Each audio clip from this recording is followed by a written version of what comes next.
Assalamualaikum warahmatullahi wabarakatuh. Selamat berjumpa kembali anak-anak. Apa kabar kalian hari ini? Kita akan lanjutkan pada video pembelajaran kali ini materi berikutnya ya, yaitu tentang kesebangunan pada bangun datar. Sebelum kita masuk ke materi, perlu diingatkan kembali bahwa pada pertemuan minggu-minggu sebelumnya kita sudah mempelajari tentang kekongruenan pada bangun datar dan kekongruenan pada segitiga.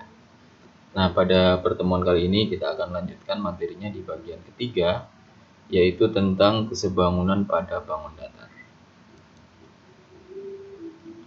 Apa yang akan kita pelajari pada pertemuan kali ini? Yang pertama adalah meneliti apakah dua bangun datar sebangun atau tidak. Kemudian menentukan panjang sisi dari dua bangun datar yang sebangun. Berikutnya menentukan besar salah satu sudut dari dua bangun datar yang sebangun. Dan yang keempat adalah menyelesaikan masalah yang berkaitan dengan kesebangunan bangun datar. Baik, sebelum kita mulai materinya, mari kita berdoa menurut agama dan kepercayaan kita masing-masing. Berdoa dimulai. Terima kasih. Kita akan mulai saja materi yang pertama ya. Pengertian dari dua bangun datar yang sebangun. Ya, syarat dari dua bangun datar dikatakan sebangun itu ada dua. Yang pertama adalah sudut-sudut yang bersesuaian sama besar. Kemudian yang kedua adalah sisi-sisi yang bersesuaian memiliki perbandingan yang sama. Ya, coba kita bandingkan syarat ini, dua syarat ini, dengan syarat kekongruenan pada bangun datar yang sudah kita pelajari. Apakah ada persamaan ataukah ada perbedaan? Ya, betul ya. Jadi ada persamaannya, yaitu yang nomor 1 ini adalah sama. Artinya dua bangun datar yang kongruen dan sebangun itu sama-sama memiliki sudut-sudut yang bersesuaian sama besar. Nah, yang berbeda adalah di syarat yang kedua. Yang syarat kedua ya. Di syarat kedua, ini pada kekongruenan, itu di syarat yang kedua, pada saat kita mempelajari kekongruenan, itu sisi-sisi yang bersesuaian adalah sama panjang. Sedangkan di sini, pada materi kesebangunan, ini sisi-sisi yang bersesuaian itu memiliki perbandingan yang sama. Jadi sisinya bisa berbeda, namun perbandingannya harus sama. Atau bisa juga dikatakan sebanding. Itu letak perbedaannya ya. Jadi kalian harus bisa membedakan antara syarat kesebangunan dan syarat kekongruenan. Baik, di sini diberikan satu contoh, ada bangun ABCD yang warna abu-abu, kemudian ada yang kedua adalah bangun KLMN yang berwarna hijau. Jika seandainya kedua bangun ini memenuhi syarat ya. Yang pertama adalah sudut-sudut yang bersesuaian sama besar. Berarti sudut A itu harus sama besar dengan sudut K. Sudut B itu yang ini harus sama besar dengan sudut L. Kemudian sudut C itu harus sama besar dengan sudut M di sini. Kemudian sudut D yang ini harus sama besar dengan sudut N. Ya, itu adalah sudut-sudut yang letaknya bersesuaian dan sama besar. Kemudian syarat yang keduanya adalah sisi-sisi yang bersesuaian sebanding atau memiliki perbandingan yang sama. Perhatikan perbedaannya. Ya, di sini yang disamakan itu adalah perbandingannya ya. Berbeda dengan waktu kita belajar kekongruenan. Di sini kalau di kongruen itu berarti AB sama dengan KL gitu ya, BC sama dengan LM dan seterusnya. Tapi di sini di kesebangunan itu yang dipersamakan adalah perbandingannya. Jadi di sini AB itu letaknya AB itu ini. Letaknya sesuai dengan KL. Nah, Nah, ini kita bandingkan, AB kita bandingkan dengan KL. Perbandingan itu bisa dituliskan sebagai bentuk pecahan seperti ini, atau bentuk pembagian ya. Jadi bisa juga dituliskan AB dibanding KL. Bisa juga dituliskan seperti ini.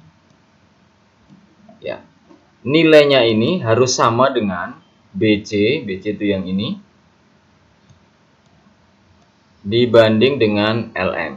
LM itu yang ini. Yang pokoknya yang posisinya sesuai ya, seletak ya. Berikutnya harus sama dengan CD itu yang ini, dibanding dengan MN yang ini. Dan yang terakhir adalah AD. Ini harus sebanding, nilainya harus sebanding dengan KN. Ya, kalau kedua syarat ini terpenuhi, yaitu yang pertama adalah sudut-sudut yang bersesuaian sama besar dan sisi-sisi bersesuaian sebanding atau memiliki perbandingan yang sama, maka bisa dikatakan bahwa bangun ABCD itu sebangun dengan KLMN, atau ditulis seperti ini. Perhatikan simbol penulisan sebangun. Berbeda dengan simbol penulisan kongruen ya. Ketika kita menuliskan kongruen, simbolnya seperti ini. Nah, ketika kita menuliskan sebangun, cukup yang ini. Jadi sama dengannya tidak dipakai ya di dalam kesebangunan. Perbedaan simbolnya ini ya. Ini kongruen. Sedangkan yang ini adalah sebangun. Mudah-mudahan cukup jelas. Saya ulangi sekali lagi, syarat dua bangun datar sebangun itu ada dua. Yang pertama adalah sudut yang bersesuaian sama besar. Kemudian yang kedua, sisi yang bersesuaian memiliki perbandingan yang sama atau sebanding. Baik, kita lanjutkan. Nah, sekarang kalau kita diberikan beberapa bangun datar, bagaimana cara menelitinya atau mengidentifikasinya untuk menentukan mana yang sebangun, mana yang tidak? Nah, berikut caranya ya. Ini ada satu contoh. Di sini ada 3 buah persegi panjang. Masing-masing diberi nama persegi panjang ABCD, EFGH, dan IJKL. Dengan panjang sisi masing-masing, yaitu sisi panjang dan sisi lebarnya, seperti tertulis pada gambar ya, atau pada video pembelajaran ini. Nah, pertanyaannya adalah, di antara persegi panjang di atas mana yang saling sebangun? Nah, untuk kita bisa menentukan mana yang sebangun, mana yang tidak, berarti kita harus mengecek masing-masing pasangan persegi panjang tersebut, mana yang memenuhi dua syarat kesebangunan yang tadi sudah kita pelajari ya. Nah, pada kegiatan pertamanya, misalnya kita akan cek lebih dahulu bangun ABCD dengan EFGH. Nah, ini kita cek dulu. ABCD dan EFGH itu memenuhi dua syarat yang tadi atau tidak. Oke, syarat pertama, sudut yang bersesuaian sama besar. Nah, kalau kita lihat di sini, bangun ABCD dan EFGH itu bentuknya adalah persegi panjang. Berarti sudutnya masing-masing merupakan sudut siku-siku atau 90 derajat. Berarti sudut-sudut yang bersesuaian pada kedua bangun ini pasti sama, yaitu besarnya 90 derajat. Berarti syarat yang pertama terpenuhi. Oke, sekarang tinggal kita cek syarat yang kedua. Perbandingan sisi yang bersesuaian. Ya, oke. Karena di sini bentuknya persegi panjang, berarti yang bersesuaian adalah panjang kita bandingkan dengan panjang, lebar kita bandingkan dengan lebar. Oke, misalnya sisi AB. Sisi AB ini adalah panjang. Berarti kita cari di bangun EFGH itu yang sisi panjang, berarti yang ini ya. Yang EF. Berarti saya menuliskannya AB dibanding EF. Kemudian saya masukkan angkanya. AB-nya berarti 12, EF-nya 8. Berarti 12 per 8. Selanjutnya kita sederhanakan, berarti sama-sama dibagi 4 ya. 12 dibagi 4 hasilnya 3. 8 dibagi 4 hasilnya 2. Jadi hasil perbandingannya yang paling sederhana adalah 3 banding 2 atau 3 per 2. Oke, ini untuk sisi panjangnya. Sekarang kita coba untuk sisi lebarnya. Sisi lebarnya yang di sini adalah BC ini ya, ini lebar. Berarti untuk EFGH ini lebarnya yang ini, FG. Berarti BC dibanding FG, kita masukkan angkanya berarti BC-nya 8 ya, sama dengan yang ini ya. 8 dibanding 6. Kemudian kita sederhanakan, berarti sama-sama dibagi 2. Ya, 8 dibagi 2 hasilnya 4, 6 dibagi 2 hasilnya 3. Kemudian kita bandingkan hasil perbandingannya. Yang di atas menghasilkan 3/2, yang di bawah menghasilkan 4/3. Berarti ini sama atau berbeda? Ternyata berbeda atau tidak sama ya. Sehingga syarat yang kedua tidak terpenuhi. Karena tidak terpenuhi berarti kita menyimpulkan ABCD tidak sebangun dengan EFGH. Oke. Sekarang kita cek untuk pasangan berikutnya. Misalnya sekarang yang mau kita cek adalah ABCD dengan IJKL. Oke, yang pertama, syarat pertama sudut-sudut bersesuaian sama besar. Betul nih ya, karena sama-sama persegi panjang, tadi sudah disampaikan. Kemudian syarat kedua, sisi yang bersesuaian. Sisi panjangnya AB di sini. Di sini sisi panjangnya adalah JK atau IL ya. Berarti 12/4. Kemudian disederhanakan, sama-sama dibagi 4. Berarti 3/1. Kemudian untuk sisi lebarnya berarti BC dengan KL atau IJ ya. Kita masukkan angkanya berarti BC-nya 8, KL-nya 3, berarti 8/3. Perhatikan bentuk perbandingan yang paling sederhana di bagian paling akhir. Sama atau berbeda? Ternyata tidak sama. Kesimpulannya, ABCD tidak sebangun dengan EFGH. Oke, berarti tinggal satu pasang lagi yang harus kita cek ya, yaitu antara EFGH dengan IJKL. Coba kita cek. Syarat pertama terpenuhi karena dua-duanya merupakan persegi panjang. Syarat kedua, kita coba panjangnya EF saya bandingkan dengan JK. EF banding JK. Berarti 8 dibanding 4. Sama-sama dibagi 4. Berarti 2/1.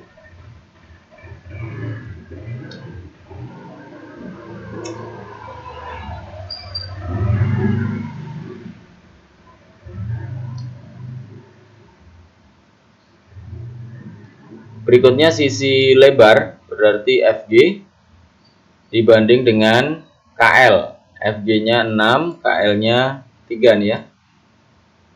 Berarti 6/3. Sama-sama dibagi 3 berarti 2/1. Kita coba lagi, misalnya sisi GH, ini sisi panjang berarti 8 ya. 8/4, 2/1. Kemudian satu lagi yang lebarnya berarti 6/3. Ya. Perhatikan bagian terakhir yang paling sederhana ternyata menghasilkan perbandingan yang sama. Jadi di sini kesimpulannya adalah EFGH sebangun dengan IJKL. Oke. Jadi seperti itu caranya ya. Kalau ada soal yang kalian diminta untuk membuktikan atau memilih mana yang sebangun, mana yang tidak sebangun. Berarti kalian harus cek satu persatu mana yang memenuhi dua syarat kesebangunan tersebut. Baik, kita lanjutkan. Menentukan panjang sisi dan sudut pada dua bangun yang sebangun. Ya, ini ada satu contoh lagi. Ada bangun trapesium ABCD dengan EFGH. Bangun ABCD dengan EFGH itu sebangun. Ini diketahui di dalam soal ya. Karena dia sebangun, berarti ABCD dan EFGH ini sudah pasti memenuhi syarat nomor 1 dan syarat nomor 2. Karena sudah dikatakan sebangun. Syarat nomor 1 tadi apa? Sudut-sudut yang bersesuaian sama besar. Kemudian syarat yang kedua, sisi-sisi yang bersesuaian memiliki perbandingan yang sama atau sebanding. Ya. Pertanyaannya adalah tentukan nilai X dan Y Kemudian yang B, tentukan panjang sisi EF dan CD. Ya, kita mulai dari pertanyaan yang A dulu. X dan Y. X itu mana? X itu ini ya. Berarti sudut. Dan Y itu juga sudut. Nah, berarti kalau pertanyaannya tentang sudut, yang kita pakai adalah syarat yang pertama. Atau sudut-sudut yang bersesuaian sama besar. Nah, sekarang tinggal kita tentukan saja sudut mana yang saling bersesuaian. Oke, kita mulai dari sudut A. Ini sudut A. Berarti sesuainya dengan sudut E, betul ya? Di sini besarnya 90, di sini 90, sama. Berikutnya sudut B. Sudut B itu yang ini. Berarti sesuainya dengan sudut H. Ya, berarti di sini Y, di sini Z. Berikutnya sudut C. Sudut C itu yang ini. 22,6 derajat. Bersesuaian dengan sudut G. X ya. Terakhir sudut D itu bersesuaian dengan sudut F. Nah, karena tadi pertanyaannya adalah tentang X, berarti kita harus pilih di antara sudut-sudut yang sama ini, mana yang mengandung X. X itu adalah sudut dari G. Berarti kita pilih yang ada G-nya. Nah, ini dia. Persamaan yang ada G-nya. Berarti sudut C sama dengan sudut G. Nah, tinggal kita ganti. Sudut C-nya adalah 22,6. Sudut G-nya adalah X. Berarti nilai X-nya adalah 22,6. Nah, bagaimana untuk mencari nilai Y? Ya, untuk mencari nilai Y, nilai Y itu posisinya ada di sini. Ya, untuk mencari nilai Y, berarti kita gunakan sifat sudut B dan sudut C. Ini sudut B dan ini sudut C. Kedua sudut ini berposisi sepihak di dalam. Nah, ini adalah pelajaran garis-garis sejajar ya. Yang seperti ini di kelas 8. Menghasilkan 8 sudut. Ya. Hubungannya ini salah satunya adalah sepihak di dalam. Nah, sifatnya dua sudut yang berposisi sepihak di dalam itu adalah jumlahnya 180 derajat. Berarti di sini sudut B ditambah sudut C sama dengan 180 derajat. Sudut B-nya adalah Y, sudut C-nya adalah 22,6 sama dengan 180 derajat. Berarti Y-nya sama dengan 180 derajat dikurangi 22,6 karena ini digeser ke ruas kanan ya.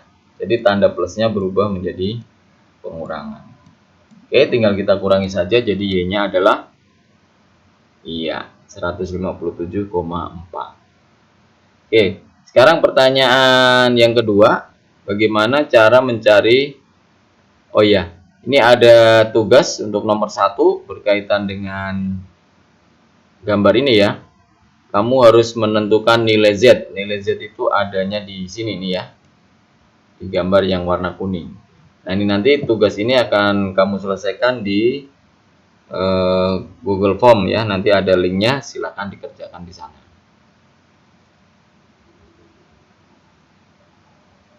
Untuk bisa menentukan nilai Z, berarti sama ya tadi ya. Kita gunakan sifat nomor 1. Kenapa kita gunakan sifat nomor 1? Karena Z itu merupakan besar sudut H. Jadi kita gunakan sifat nomor 1 tentang sudut-sudut yang bersesuaian sama besar.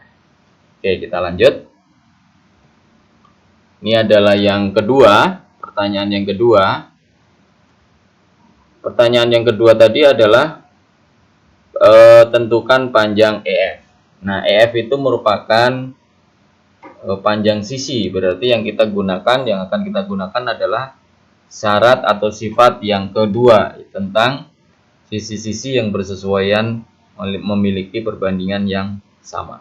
Ya, sekarang kita tentukan dulu mana sisi yang bersesuaian. Saya mulai dari sisi AD.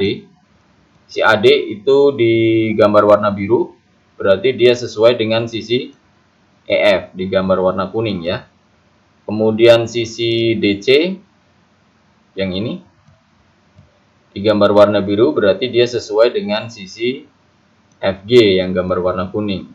Berikutnya sisi BC yang miring berarti sesuai dengan sisi GH, dan terakhir sisi BA berarti sesuai dengan sisi HE. Sehingga kita buat perbandingannya setelah kita masukkan angkanya adalah 16 banding EF sama dengan DC per 20 sama dengan CB per GH sama dengan 20 per 15. Nah, untuk menentukan panjang EF berarti kita pilih salah satu, yaitu yang memuat EF. Ini EF-nya ada di sini. Kemudian satu lagi pilih perbandingan yang dua-duanya sudah diketahui. Berarti ini. Jadi perbandingan ini yang akan kita pakai ya. Oke, kita tuliskan kembali. Berarti 16 per EF sama dengan 20 per 15. Kemudian kita kalikan silang ya. Penyelesaiannya kita kalikan silang. 16 per EF sama dengan 20 per 15. Ya, EF-nya yang dicari ya. Berarti EF-nya itu di bawah, berarti kalikan dengan yang di atas. Yang di atasnya di sebelah kanan adalah 20. Berarti 20 dikali EF sama dengan, nah yang atas sebelah kiri kalikan dengan yang bawah sebelah kanan. 16 dikali 15. Oke, setelah ini tinggal kita selesaikan ya. Berarti EF sama dengan 240 dibagi 20. 16 kali 15 itu 240 dibagi dengan 20. Berarti hasilnya adalah 12. Nah, untuk tugas yang kedua yaitu tentukan panjang BC. Ya. Tugas yang kedua ini nanti juga kalian bisa kerjakan di Google Form. Nanti tinggal tuliskan di sana langkah-langkah untuk menentukan panjang BC dengan cara yang sama ya, dengan cara yang sama. Baik, itu yang kita pelajari pada video pembelajaran kali ini. Pada pertemuan kali ini kita sudah mempelajari 3 hal utama ya. Yang pertama adalah syarat dua bangun datar sebangun, kemudian yang kedua adalah bagaimana cara meneliti dua bangun datar yang sebangun, serta yang ketiga, bagian ketiga tadi adalah menentukan sisi atau sudut yang belum diketahui pada dua bangun datar yang sebangun. Nah, sebagai catatan di buku kalian, silahkan buat kesimpulan tentang materi pada video pembelajaran kali ini menggunakan kata-kata kalian sendiri. Sehingga nanti kesimpulan-kesimpulan ini nanti akan mempermudah kalian ketika kalian nanti akan belajar saat menghadapi ulangan harian maupun ulangan tengah semester ataupun nanti di ulangan akhir semester. Demikian materi yang bisa Bapak sampaikan pada pertemuan kali ini. Terima kasih atas perhatiannya. Selamat belajar, tetap semangat, dan selalu jaga kesehatan. Terima kasih. Assalamualaikum warahmatullahi wabarakatuh.